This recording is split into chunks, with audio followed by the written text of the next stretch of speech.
每次看到 IG 网红或部落客把美食照拍得精致又很有艺术感，是不是很羡慕他们厉害的拍照技巧呢？或是疫情期间不敢出门聚餐，在家下厨想为自己做的料理拍一张可口的照片，可是拍了老半天却没如你所愿吗？现在就跟着美食摄影师 Ada 掌握5大快速上手食物拍照技巧，让你拍出赞数破表的 IG 美食照。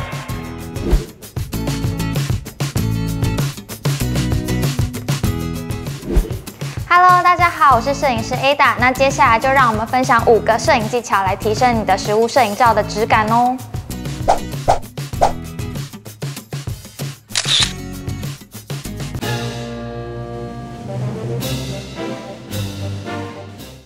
我们拍摄食物的时候，最忌讳的就是食物拍起来非常暗淡，这样看起来就会非常的不好吃。这时候呢，我们可以拿出我们的手机里面的闪灯，那我们可以打开它的手电筒，在前面呢照出一些面纸或者是 A4 纸，来柔化它的光源，来做我们的食物摄影的补光的动作。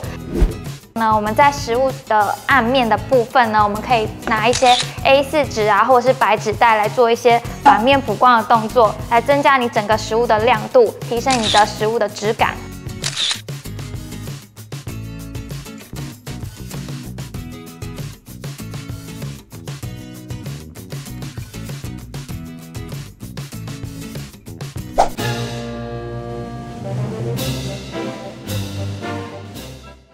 由上往下45度角的角度拍摄有非常多的优点。那第一个优点就是我们如果头顶上有一个很强烈的顶灯的时候呢，我们可以利用45度角避开顶灯所造成自己的影子。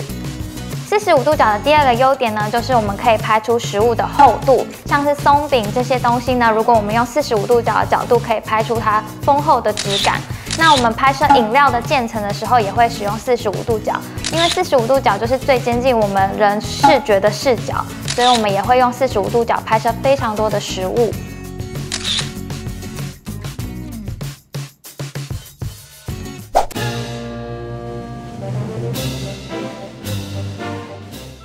当你的食物非常大一盘的时候，你的画面塞不下的时候，这时候我们可以将我们的画面拉近一点点，让整个画面只有食物本身非常可口美味的氛围。其实不用怕拍不出完整的餐盘也没有关系。那如果你是单独一个人吃饭的时候，你的餐点的数量非常的少，也可以用这种方法来丰富你的画面，就不用怕你点的餐很少，画面拍起来非常的不丰富。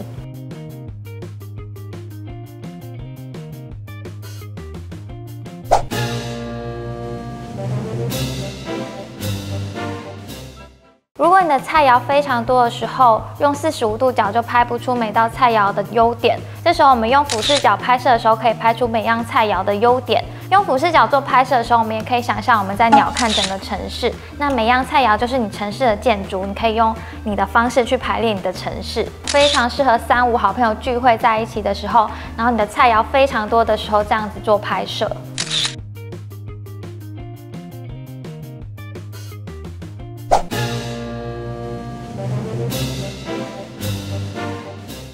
如果拍腻了只有餐盘，我们也可以借用朋友的手入镜哦。加入人手的话呢，我们也有一个手心手背的概念，就是我们的手背放在画面里面，就是有一种收，就是想要把好吃的食物收过来的感觉。那我们用手心在画面里面的话呢，就是有一种送出去的感觉，就是送你一份美味的佳肴这种概念，那就是可以增加相片的温度。看完 Ada 整理的5大简单食物拍照技巧，你们都学起来了吗？下次不管是出门聚餐或是在家下厨拍美食，只要掌握5大关键技巧，就能立刻拍出令人称羡的高级感美食照啦！网咖频道下次见，拜。